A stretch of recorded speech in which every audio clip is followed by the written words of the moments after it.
One of the questions you want to ask that broker always is there lingering inventory or new release inventory at a previously launched project that's comparable in the neighborhood that's cheaper per square foot? And if they can't answer that question very quickly, either no or yes, this project at this price per foot, they actually have some good studios or whatever, right? If they can't answer that question very quickly, you're not dealing with the pre-construction broker, you're dealing with a cheerleader. Building a successful real estate career requires you to adapt, pivot, and constantly master new skills.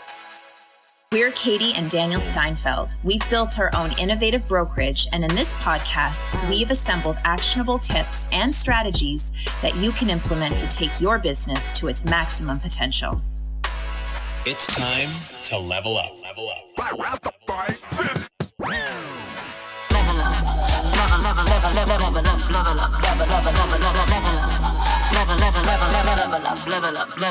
Welcome to Level Up, everybody. Thanks for joining us.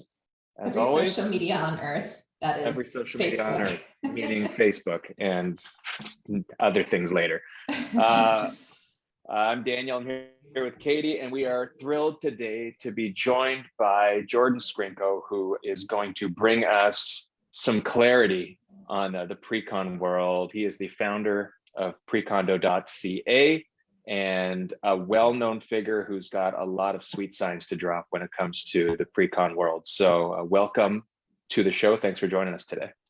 Yeah, thanks for having me. This is exciting. Yeah, awesome.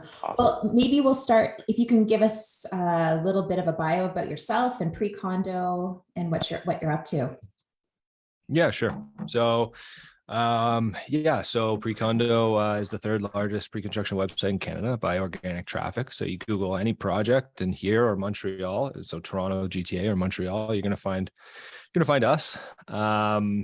We generated about 20,000 leads a year, and we do hundreds of pre-construction transactions every year, and a bunch of resale too as well. And that's been going for, well, I think the last 3 years. The site's been really big, but I've been selling pre-construction for 7 years now. And so that's basically that. I essentially, I'm a glorified unit slinger. But these days I try to do a lot more educational content. So, I've got my YouTube channel, which is almost my full-time focus these days. And of course I have a team of 12 agents who handle the majority of the business that comes to us through the website. That's awesome. I mean, I was looking at your YouTube channel. You've got, is it 8,000 followers about, or just over that, or 8,000? Like yeah. I'm trying to catch up to Soretsky. So me and him, nice. We'll see. It's got quite the lead. Yeah, that's great. All good. Well, we're actually gonna probably we'll chat about that a bit too before we let you go. I know that as people are filing in, why don't we start with just a bit of a 10,000 foot view of what's happening like right now. I mean, it's an overdone cliche to say things are crazy, because things are always crazy regardless of what period of time we're in. But coming out of the Bank of Canada, it's plural, and what might be to come, and then coming out of COVID, knock on wood, and all that. Where does the pre-con market sit right now, and how are things looking at the macro scale from what you're seeing? Yeah, it's pretty slow.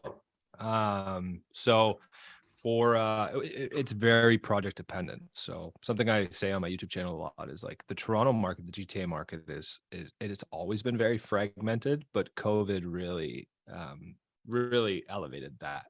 Right. And so right now what I'm finding is, although like if you look at our January and February numbers, signing 20 units a month, we're doing half of that now. But much larger units on average. And so our volume is actually very similar, but it's just that the commodity sort of like investor unit, that, $600,000, $800,000 entry level investment unit in a cookie cutter stack building, 50 stories, every unit's the same. That stuff is impossible to sell right now. But if you have a Lakeview Terrace unit, 1.5 to 3 mil, that stuff is very easy to sell right now, because downsizers are obviously far less rate sensitive. And, when you look at pre-construction, it's priced obviously as a function of cost plus 20% profit. So it's not priced relative to the resale market. So if the resale market's hurting, developers don't look at their prices and say, okay, let's cut these prices to match resale. It's irrelevant to them, right? And so what you get is with those commodity investor projects, they're anywhere from 20 to 30% more expensive than existing resale units across the street, like apples to apples comparables, which in a rapidly rising market where there's a lot of FOMO, people are willing to make those speculative bets. But today, nobody wants to make those speculative bets. But when it comes to like, a Lakeview Terrace unit, those people don't care if they're paying a little bit of a premium. They're buying it for their, to live in for 20 years and maybe pass down to their kids or whatever. So it's irrelevant to them. What they just want what they want. They're making a lifestyle swap. They're not doing it for money. And so those people are still very active in the market and they're not very interest rate sensitive. So yeah, I mean, commodity projects are hurting. I think you're going to see more project cancellations. Obviously, the news just hit the other day about a certain developer in Burlington who's getting their ECRA. Anyways, they're losing the ability to launch and sell new projects. Whether they complete the ones that they're already in the midst of, who knows? But we're going to see more cancellations for sure as that margin shrinks for a lot of these developers who pre-sold at pre-COVID prices, and then supply chain issues and all kinds of stuff, and they no longer can build and profit. Right. So for anybody that's on Facebook, you can feel free to jump in. We're watching the chat. So if you do have any questions for Jordon, feel free to jump in. But for yourself and your team, do you typically work more so with investors, end users, or is it a mix of both pretty much? It's a mix of both. I would say if you look at sort of our pre-COVID numbers, like it was 60% investment, 40% end use, or maybe even 70-30. But these days it's the other way around. Okay. Huh. So have a lot of investors, are they now kind of holding back a bit, do you find, from 100%, diving in? Yeah. Okay. It's interesting. Yeah, we talk about that too. I mean, it's across the board. Like we're trying to drill home, and it's different resale to pre-con, but in some sense what you were talking about with respect to not buying on spec and just buying for, God forbid, people are buying a place to live when they're buying real estate. We're seeing those who appreciate that and those who are in it for that are able to swallow the peaks and valleys because it doesn't have the same impact on their mindset and their goal setting of why they're getting into this world. So do you foresee that being a bit more of a sustained approach for the foreseeable future, or are we? I mean, this goes into the larger macroeconomic question of where are things going, and when is there going to be more of a flat line versus some sort of 10 to 20% peak or valley on a month-to-month basis? But where are things looking for you in terms of both the client mix and then the objectives that are tied to that? In terms of volume and where you see things going.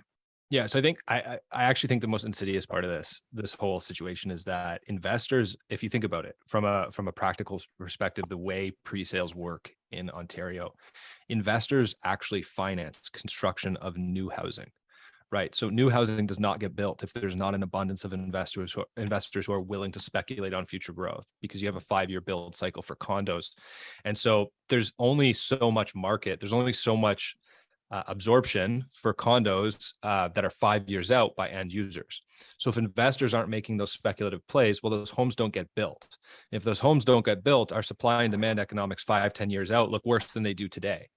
And so there's no way that you're going to sell 600 identical 450 square foot junior 1-bedrooms to end users. It's just not going to happen, especially when it's $100,000 more expensive than the exact same thing across the street on the resale market that they can do 5% down on, right? Like who's buying that as an end user? Sometimes parents will buy it for their kids, but again, it's like, it's a limited buyer pool. And so realistically, Urban Nation reported we were supposed to see 30,000 new units launch in the GTA this year, and already more than 10,000 of those units have been shelved, right? Developers just it was essentially, in times like this when it's uncertain and they're not sure if they can hit their pre-sale targets or their profit targets, they just don't launch the product and they land bank. And so that housing supply gets pushed further and further down the pipeline. All the while, our immigration targets are moving up. So the picture for long-term affordability is actually getting worse, despite the fact that we're seeing housing price regression. And that's kind of what worries me for the long-term picture of this city. It's like, it's unfortunate, but the way that the way it works here is that in order to get construction financing, you have to hit a pre-sale target, Whereas in places like New York, they build the whole building and they still have 50% of their building left to sell. So it makes more sense that end users purchase that product. But here we require investors to front load and play that speculative game, or these homes just, they don't get built.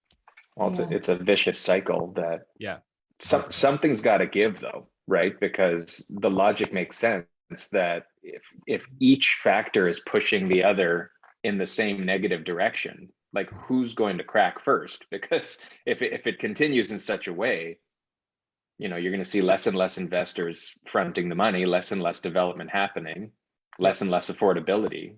Like this isn't supposed to be doom and gloom, but do you see something giving? Is it that developers just start saying, okay, we don't need the 20% anymore?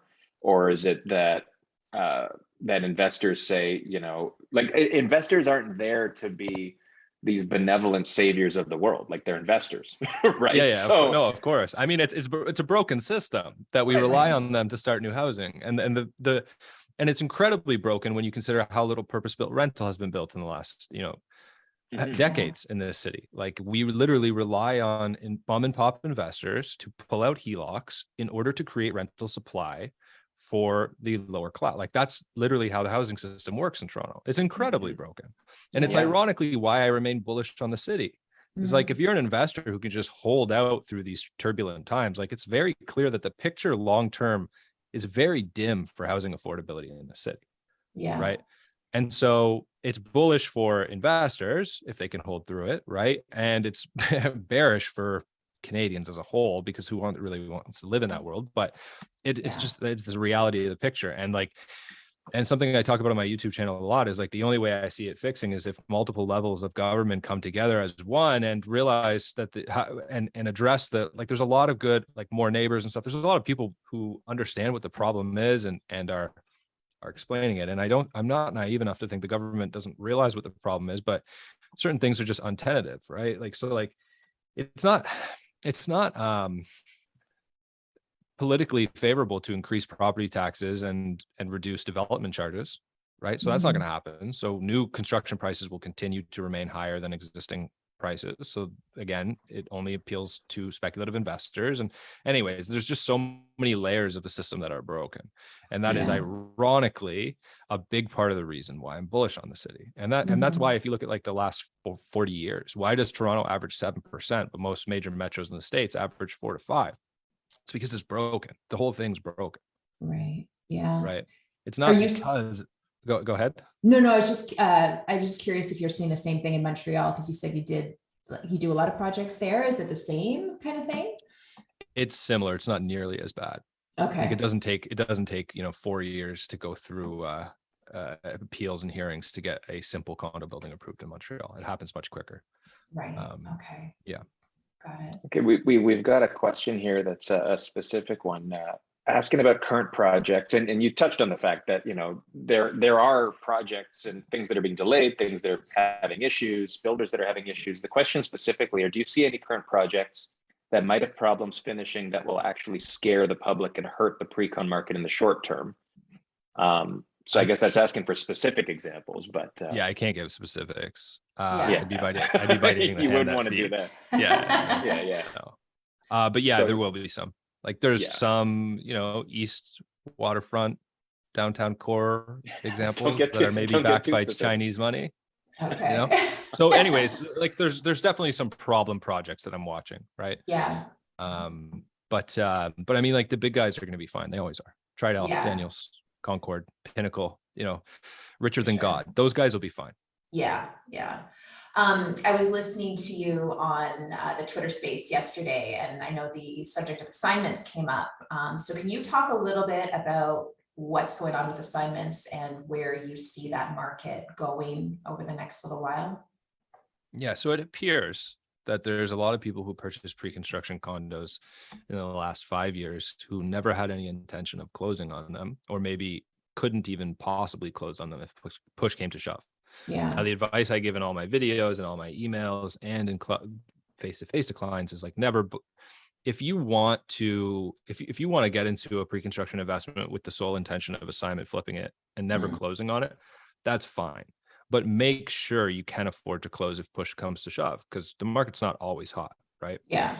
And it doesn't even matter if over the long term, over a long enough time horizon, the market always goes up, because your assignment window to assign is short, right? So you only have to be in a short turbulent time for that assignment to no longer pencil. Putting aside the taxes, the new regulations, the fact that like it literally doesn't make sense to sell these things on assignment because you walk away with so little profit. Putting all that aside, like it appears that there was just a lot more people in the market than any of us assumed that have bought these things, and maybe their broker promised, yeah, you could flip it for 100K profit, 200K profit, whatever the case is. There's a lot of people who bought these things and cannot afford to close. And so I'm seeing assignments where, you know, people are just asking for basically their deposits back. So they bought it 3-4 years ago and they're asking for what they paid for it. Maybe not 3-4 years ago, but like in the 2 to 3 year ago period. Those people are like break even. Because again, they bought 10-15% above the market. Then COVID happened. Condo prices haven't really moved that much since then. And so where's the profit? There isn't any. Right. Yeah.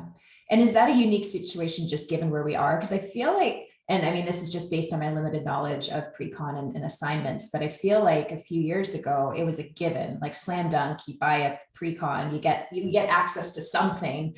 And in a year, you could probably assign it for a pretty good profit. Like, do you think because, is it been COVID, or is it just the construction costs, or what is it that's caused this issue, or I guess limitation for people that want to assign units? Well, 2 years ago, like I'm trying to think of projects that were 2 years ago. Like 2 years ago, you were still paying $1,000 a foot in Etobicoke at new launches. You were paying $1,300 to $1,500 downtown core, $1,550 even at Mercer and stuff. So like, there's not a lot of spread versus resale today. So yeah, I think it's a function of like the market has, like, yes, for condos, it went down and then came back up and recovered, but effectively you look at the price 2 years ago versus now, it's almost sideways. Yeah. Right. Yeah. So if you bought pre-construction at a 10% premium, like there's no delta there. And then on top of that is like assignment buyers. People forget this all the time. Like I have clients who didn't purchase with me, who like their broker won't pick up the phone and they call me in a panic, like, can you assign my unit for me? And I usually have to be the one who breaks the bad news. Like, it's worth what you paid, if that. And a lot of the time, what that person will say is, well, no, that doesn't make any sense because the new project that just launched across the street's at $1,800 a foot. What they don't understand is that your assignment buyer doesn't give a shit what new condos across the street that aren't going to be ready. That's a futures contract, right? They don't care what the builder's charging across the street, even if buyers are willingly paying it. All they care is, well, I have to close on this thing in 6 months. So what are the units next door in that 2-year-old building selling for? And that is what your unit's worth. Maybe a little bit less because they have to come up with closing costs, right? And so a lot of people think that like, and I see this rhetoric actually, I think there are some pre-construction brokers who spread this where, you know, the idea you buy phase 1 in a master plan community for $1,000 a foot. Phase 2 launches $1,100 a foot. Phase 3 maybe launches $1,300 a foot. And they put that out to their email list and say, look at all these people who already made $300 a foot on their investment. It's like, no, they haven't. The market, the paper price of the new thing is not what your thing is worth. Like, that's not how it works. Right. And so I think, I think just like the whole, like, there's a lot of marketing that goes behind pre-construction. And I think some people just like don't understand what they're buying. You're buying a contract to eventually own an asset. The closer that contract gets to expiry, the closer it is to its intrinsic value, right? And you're no longer allowed to price in 7 years of speculation because it's coming up for occupancy tomorrow. Yeah. Right. Well, it's interesting if we talk a bit about the marketing, and I don't want to, and we don't shit on the industry here ever, because obviously people do things within, you know, what it is they feel is appropriate and right, and a message that is accurate. But there is a lot of maybe inadvertent misinformation out there, let's call it, right? Maybe the sorts of messaging that looks a certain way and delivers a message that isn't necessarily in line with reality, such as what you just said there. For the realtors, and even if there are consumers out there, or investors out there that are listening to this as well, who are looking to get into this world, I know questions people always want to ask is, hey, what's the project? What's the project? What's the project? But beyond the what's the project, I think literacy of the noise that's out there when they're getting 4,000 emails a day and they're on all these lists and get all these flyers that have all these buzzwords. What would you say is the approach people should take to try to cut through the noise and make sound decisions. Project aside, I mean, there is value obviously in understanding who the builder is and all that stuff, and the specs behind location and all that. But when it comes down to marketing speak, all other things the same, do you think there's a certain base level of almost pre-con marketing literacy that people should start to develop for themselves before they dive in not knowing? Like the agent side or the consumer side? Well, maybe both. I mean, definitely the agents need to understand what they're doing if they're advising other people, for sure. Yeah. But I mean, I guess for anybody who's opening their mailbox and they see a dozen flyers every day that say brand new project, and there's all the buzzwords and come to our VIP event and platinum this and all that. And there's truth to some of it when people are really focused on access. But to me, access. Yeah, I mean, yeah. Can we talk about that a little? No. Yeah, but it's interesting to me though when you talk about things that seem less sexy but are more important about, let's talk about the money you're going to make, right? Like forget the actual whether I can get it or not, but here's the per square foot and here's what it was, and that's a misnomer the way you put it there. Like, how on guard should people be now when they're looking at this stuff? Because it doesn't seem like face value is always face value. And there's not a lot of regulation, I don't think, protecting people. Yeah, I mean, like, look, if you get one thing I tell clients all the time is like, if you get an email from some broker about some platinum new launch, right? You're like, oh, this looks sexy, right? And it's all like, oh, this will sell it in a weekend and stuff. One of the questions you want to ask that broker always is there lingering inventory or new release inventory at a previously launched project that's comparable in the neighborhood that's cheaper per square foot? And if they can't answer that question very quickly, either no or yes, this project at this price per foot, they actually have some good studios or whatever, right? If they can't answer that question very quickly, you're not dealing with the pre-construction broker, you're dealing with a cheerleader.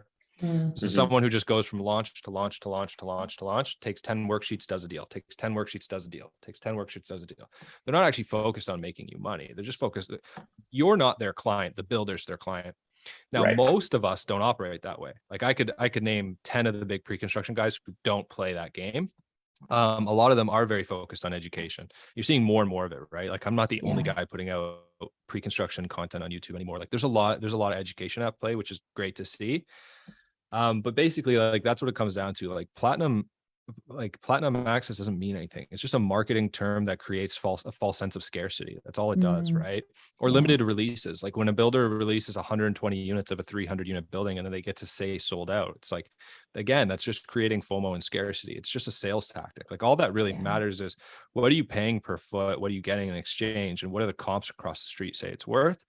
And when you're doing that equation, it's also worth looking into. Like builders, like I said, they hold back units. They might release, very rarely do they release the whole building on launch. And so the question is, well, who held back inventory when they launched a year and a half ago? And what is that inventory priced at today? Because more often than not, when there's a new platinum launch, there's a better deal just across the street at an older, unsexy launch that people have forgotten about. Like 9 times out of 10, that's the case, right? You could save $100 a foot, $150 a foot just by firing up a couple websites and calling a couple people. Right. So. Yeah, I mean, I've always found the pre-construction world such like a secret society and very difficult to infiltrate if you don't know the right people. I don't know how much you can talk about it, but like for agents that are kind of feeling the same way and wondering, is there a way to get in, or how is it that I start going through this process? Like a lot of them will work with agents and get a cut of like their access. Where that, to me, you'll never make a name for yourself because you're pretty much helping some other person who has the access and is getting the sales. So like, can you just walk us through, like, I guess from a builder standpoint, how they view things and where they feel there's value with the agents that they work with? Yeah, sure. So I'll just say, like, we have the 3rd largest website in literally the country. In terms of traffic, amazing. Like 3,000 visitors a day. Wow. And we do like hundreds of units a year, and there are still builders I don't have access with. Like honestly, there's still builders I don't have actual platinum. Now I can get it through tons of my colleagues, right? And I can get those units from them. But like what we've done is, like, I don't like going from I call it launch hopping, like launch to launch to launch to launch, and just promoting whatever's out there. Like we pick and choose very carefully what we promote, and we do 20 to 60 deals at each building we promote. So rather than like do 3 on launch and then like never sell the project again, we like to pick builders we like and buildings we like and really like hone in on that. And so we've done a lot of like relationship building. So we pick a builder like Tridel that we know and trust and our clients know and trust. And we make sure we're there from like launch to close, like the whole way, you know what I mean? So anytime, so like to new agents who want to get into the pre-construction world, what I tell them is you could go through someone at your brokerage who has access, and then you're doing exactly what you said. You're building their name, not yours, because the deals all go under their name. Right. And so you never really get those allocations yourself. Or you can do the other thing, which is build relationships. Like, hey, like this developer seems to launch a lot of products, and they seem to have a lot of sites upcoming in the neighborhood I like working. So I'm going to focus on working with them. And it's also like a lot of the time, like, oh, you have to have had 20 deals with us to get access. It's like, no, you just call them and you say, hey, like, can we meet briefly? Like, I have a lot of clients in this particular neighborhood. I know we don't have a history of doing deals together, but I would like to explain why I can bring value to your project. And like 9 times out of 10, they're going to let you in, like, especially in this market. So it's like, I mean, like access, and like straight up, like I get calls sometimes from past clients who are like, hey, like, do you have access to this thing that just launched? And I'll just tell them, no, I don't. And it's not something I'm promoting. But I know, these guys over here who are colleagues of mine, they do. So here's their information, and I'll just send them to, like, a lot of people in this industry get way too focused on access instead of just like providing service. Like that's really all this is. Wow. Yeah, no, it's so true. That's the clip for this show is what you just said. It's so true. Well, and the relationship building as well. It's like everything else. People focus too much on what they can't do without just, pick up the phone and try. And you're right. We've done the same thing for places where it wasn't long ago, and still to this day. I mean, most, if not some projects we don't have access to, right? But when you pick up the phone and call somebody, it's amazing. They usually pick up. And to your point, now is probably as good a time as we've seen where those phones are going to be picked up a lot more frequently if they weren't before. I think people are willing to talk, and no one's shying away from active buyers and investors who are looking to invest in something right now. So no, 100%. Another question just came through here. I've heard if you help sell remaining inventory, the developers or sales office appreciate that too, rather than just the launch. So like hot sheets, things like that. What can you say to that? I guess for people who might not be familiar with how that all works outside of the launch, what sort of process can people go through when they see a project that's maybe been live for a year plus?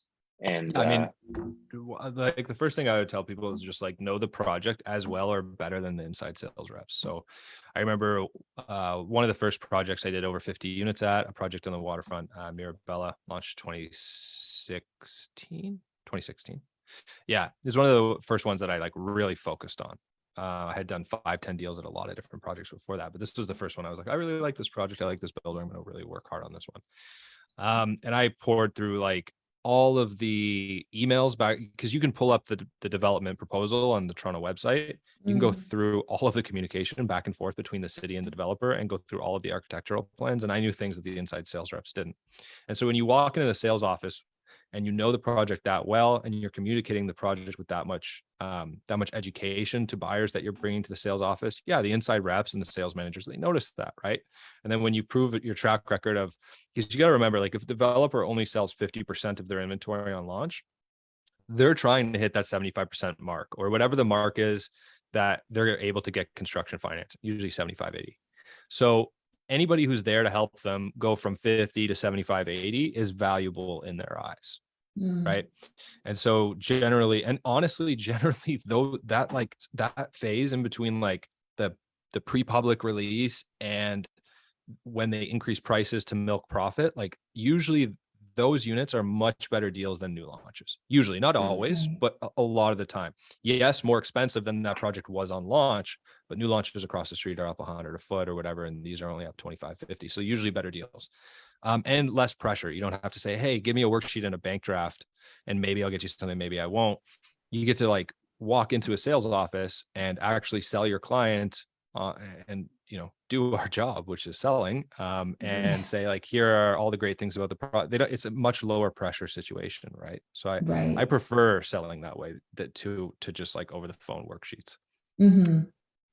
And so there's a bit, and maybe it's not, but there's a bit of a chicken or egg there in terms of when we're selling and doing our job. Like our service and our goal is to serve our clients, and to, in some sense, on the sales side of thing, it's to, I don't use the word influence, but we're selling them on an idea. Yeah. Like we're amassing our group of investors and buyers who might be interested. But at the same time, to your point, we're also selling and building relationships with the builder. And so we're kind of focused on making the warm and fuzzies on both sides of the fence. Is that just a simultaneous, especially for someone who doesn't have an existing database of builders or buyers right now? Do they start by doing the deep dive into the building, as you said, and really build relationships with kind of the, I'll get you the people, but I want to know I have you first? Or is it more of a, let's make sure that people understand I'm out there grinding and I'm going to have stuff for them, but then go to the builder and say, I want to build a relationship with you because I've got this stable of people now who I think would be a great fit to buy from you? Or does it all just happen side by side because I think it happens just as important? Yeah, I think it happens side by side, and then also just like not selling something that doesn't work for someone. So like there's multiple times, and I tell my team this all the time, like if 20 minutes into your presentation at the sales office, you realize, oh, you know what, despite our phone call and our qualification, like I thought this was a good fit for them, but actually resale is a far better fit. You just say that and just say, hey, you know what, look, here's the deal. Like resale is actually a better deal for these reasons. The sales staff if you've already done 5-10 deals there, like the sales staff that's working with the builder is not going to crucify you for that. They're just going to realize that you have good client care, right? Like, and that's the reality, is like, you don't want to try to shove people into things just because you're like, I really want this relationship with that builder. Like by actually just having your client's interest first and foremost, you will eventually do more deals because of that honesty, and those relationships will come anyways because you're converting at a higher rate because your clients actually like and trust you. Right. Like the short-sightedness of just like, I need to get 5 deals here because that's when my bonus commission kicks in, or like, that's when I get that's when I get platinum status. It's like, forget the 5 deals, because that client and their repeat business and their referral business is worth more to you than getting that relationship 12 days earlier or whatever the case is. Right. And so I think like a lot of people get too focused on that. They get too focused on, I want to go on the builder's, top selling platinum trip. It's like, don't focus on that. That's not important. The Gucci bag. Yeah. It's like, that'll come. Just do your thing. Yeah. Focus on the things that are the most important, which is obviously your clients. I would love to just switch focus a little bit to your YouTube channel and just how you grew that. Like, when did you start on YouTube? And how has it progressed from like to get to 8,000 subscribers now? Yeah, so started it 3 years ago, but started taking it seriously maybe 12 to 16 months ago. Okay. And when I say taking it seriously, I mean like 1 or 2 videos a week, like actually making nice thumbnails, taking it, like making it a priority. Yeah. And the reason was because I noticed, like, if I would be selling a new launch product, we'd get 1,000 registrants for it, and me and my team would be on the phone, and it became apparent pretty quickly that like the first 10 minutes of every phone call was the same. It was, hey, here's where it's located. It's on, it's on the northeast side of this intersection, and this is phase 1 of 3, and it looks like this, and this is how many stories it is, and this is what the units look like, and this is what the incentives look like. Where like I was like, well, one video could solve this problem. Right. One well-filmed, like well-articulated video could be sent to everybody in advance. And then that cuts that 10 minutes out of the phone call. And now we get to focus on actionable items and motivation. Like, does this project actually work for you? What are you looking to do? Like, does this make sense for you? Okay, cool. Let's do a worksheet, or let's not. And so I just started doing that, and we started getting really good feedback. And I was like, okay, cool. So this works. This video format works. And then I started running like all of my advertisements and video and stuff. And I realized, well, this really, like, people resonate better with this, which makes sense because I'm a visual learner myself. So it's fascinating. It took me this many years to figure it out, but it's a way better way of selling than via email and via phone. Yeah. And so just started taking it seriously, putting up the videos, and, I would send them out to my email list frequently. So that's probably a big part of the reason why it grew as quickly as it did, because there was already an audience. I was just taking the audience from here and bringing them over here. Yeah.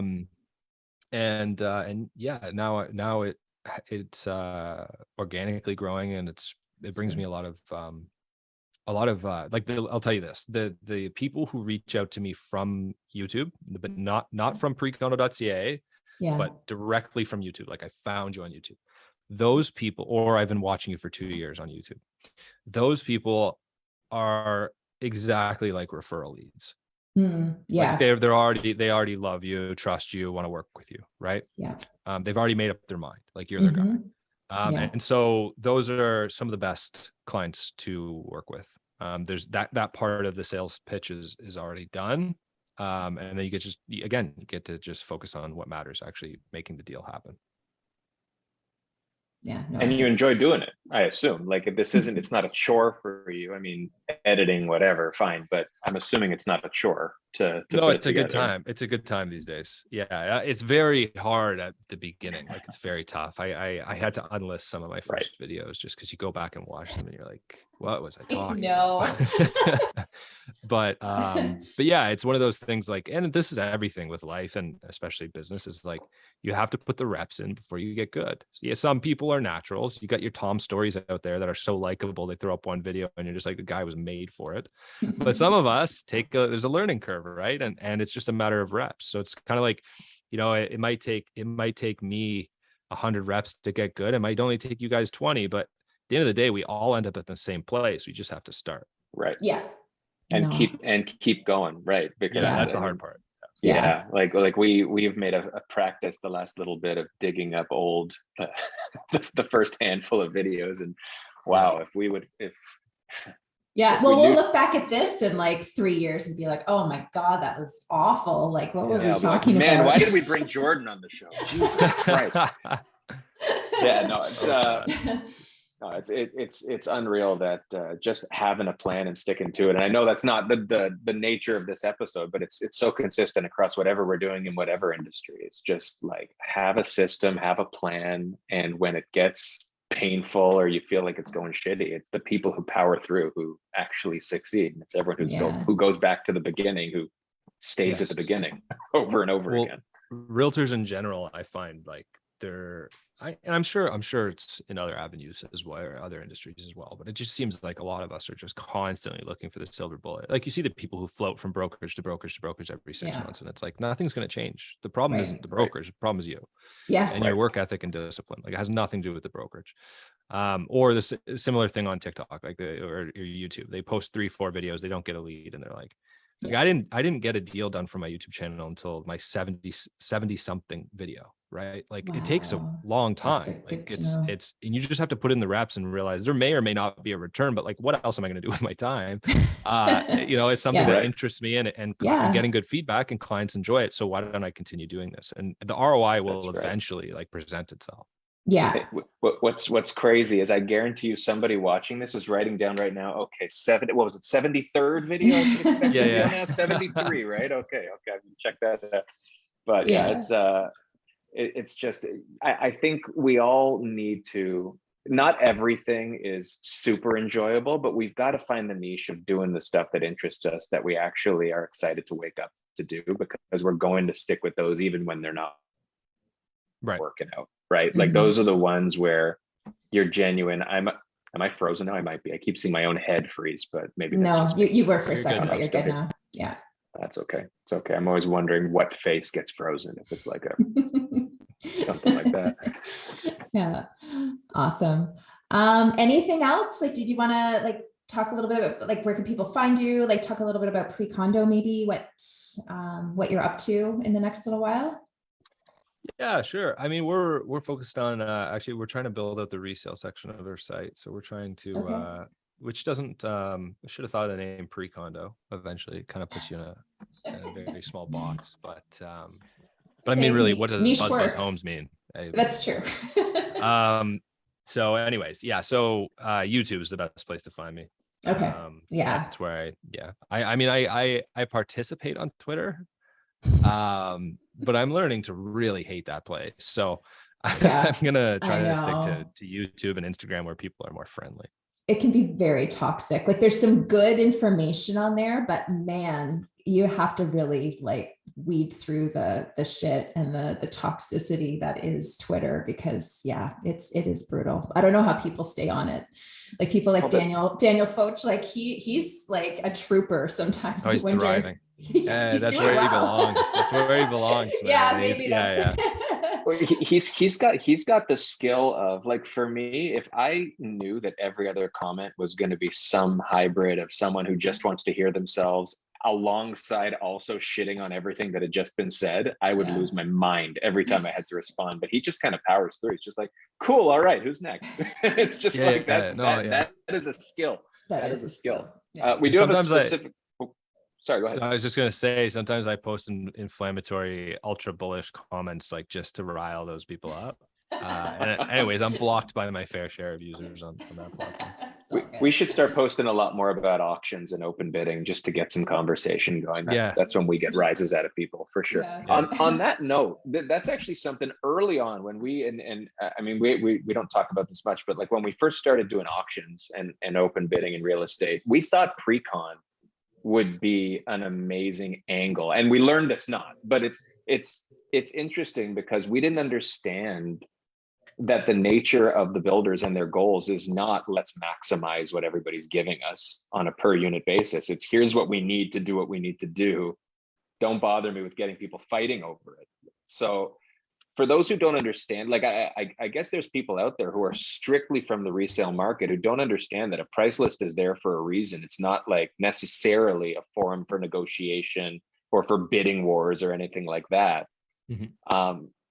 Do you see, I guess, two-part question. Number one, do you ever see a world where there might be a forum for people to be fighting over particular units and driving the price up, A, and B, is there a world, or have you participated in a world where there is some degree of greater negotiation on the stuff that's out there, where you can work a sales office and a builder down off of the prices that they've got?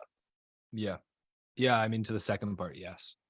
Especially in markets like this, like a lot of times the price won't change, but what will change on the back end. Like we've also gotten like special, like there's been like big brand name builders who have said, hey, today our prices went up 60 grand, but you can honor our old prices for you and your clients only for the next 2 weeks. Mm-hmm. And I know when they say you and your clients only, they mean me and like 10 other brokers that they really like, but you know what I mean, right? Like that's a very small pool of people who get $60,000 less, but it comes on the back of a price increase. So they were happy with their margins at that price.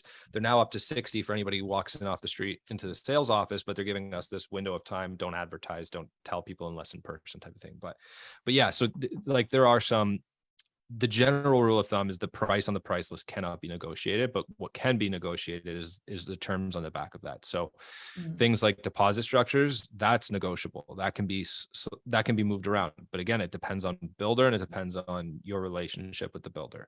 And then things like levies, like what are they going to cap them at? Soft cap, hard cap? Which lawyers are they going to do that for? What are they going to, like, are they going to waive assignment fee? Are they going to waive right to lease fee? Like, all of that really can be negotiated. And it comes down to like what that builder is willing to do. And the only way you know what they're willing to do is if you've worked with them in the past, right? Because some builders are just like, no, this is what it is. Like, take it or leave it. I don't care how many deals you've done with us. Like, that's just how it is. Mm-hmm. And then others are more pliable. It really just depends. Yeah. And it also softens, or it softens depending on the market too. What was the first part of the question?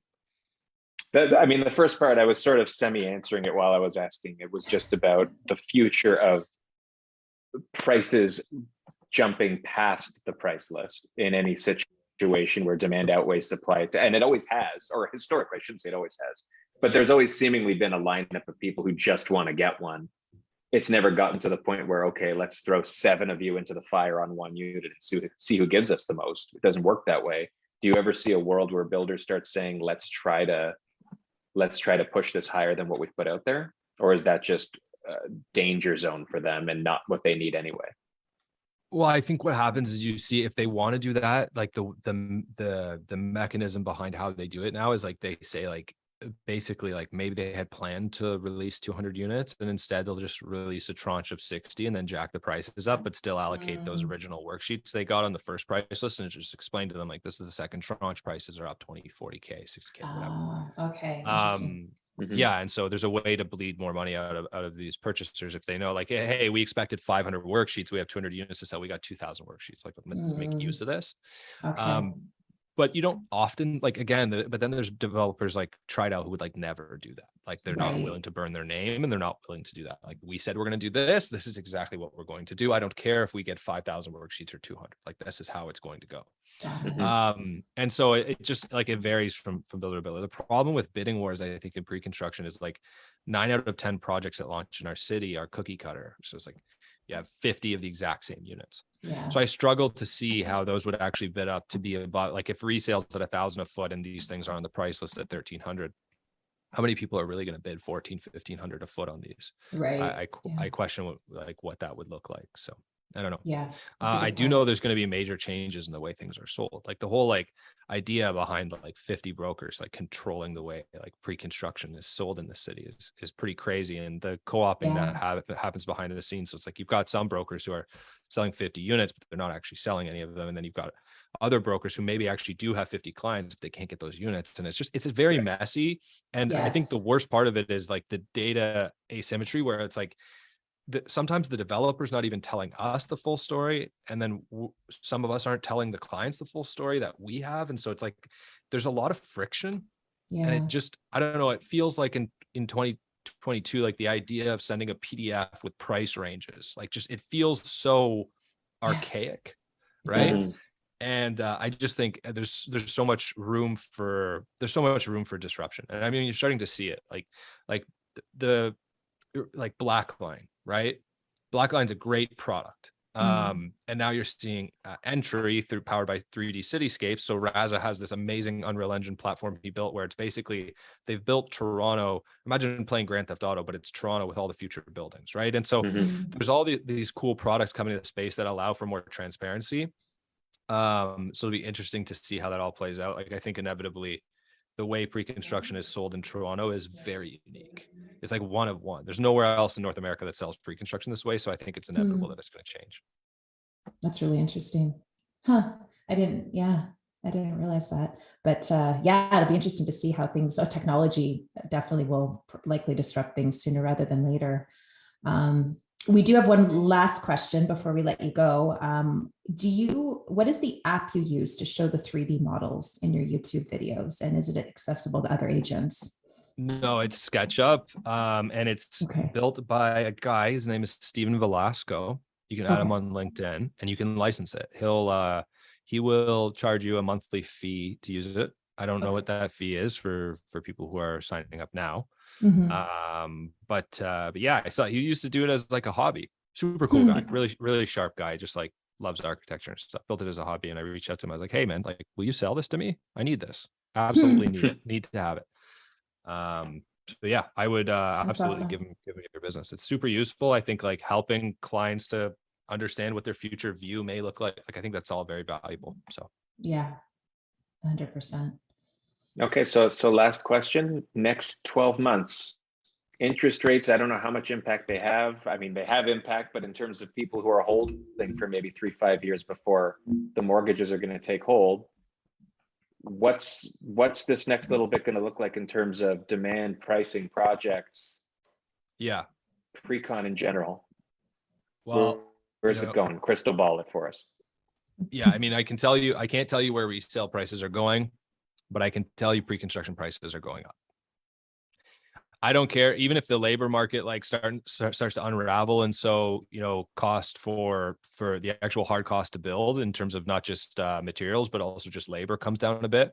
It's completely offset by the increase in development levies that we're seeing. Like we're seeing massive increases across the board in the cost to build. So like, I think we need a sustained downturn of like 3, 4, 5 years before you are to start to see like land prices correct downwards as well.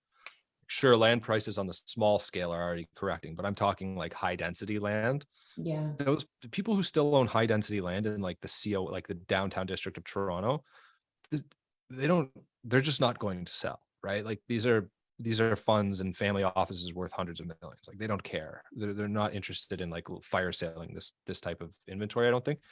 And so, yeah, I mean, the cost to build is going up. So pre-construction prices are a lot easier to predict than resale prices, because it's not based on sentiment. It's entirely based on the cost to build, which is just going up right now. Do investors, and this might not be a straight answer, but do you find that there's a greater likelihood that they want to buy projects that are farther out, or does that not really factor in? They do. So the longer 100%. the period, it's, if you can get two things at the same price today at whatever a foot, you're going with the one that's going to take 6 years instead of 3. Yeah, all else be like developer reputation, like all else being equal, 100%. You go with the longer term. You're levered, no debt, right? It's a good time. Yeah. Yep. Well, Absolutely. it's usually a good time. With what we know. Yeah. Yeah. Cool.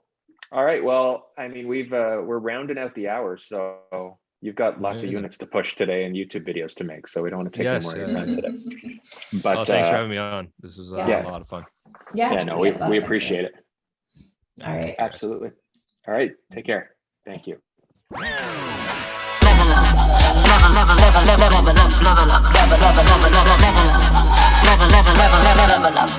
Level up.